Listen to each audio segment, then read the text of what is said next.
Friends நம்ம இன்றைக்கி வந்து பார்த்திங்கன்னா இந்த பழைய 20 லிட்டர் வாட்டர் கேனில் பார்த்திங்கன்னா மீன் ஃபிஷ் டேங்க் வந்து செட் பண்ணுறதை பற்றி பார்க்கலாம்.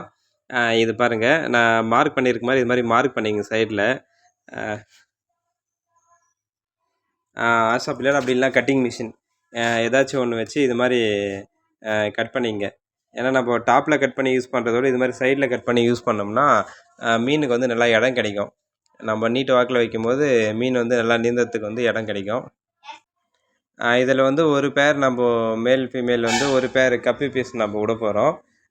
ஒரு பேருக்கு நீங்கள் இது கரெக்டாக செட் பண்ணிங்கன்னா நல்லா சூப்பராக இருக்கும். இது பாருங்கள், நம்ம வந்து வெளியே அவுட்டோரில் வைக்கிறதுனால ரெயின் வாட்டர் வெளியே போகிறதுக்கு ஹோல்ஸ் போட்டிருக்கோம் பாருங்கள்.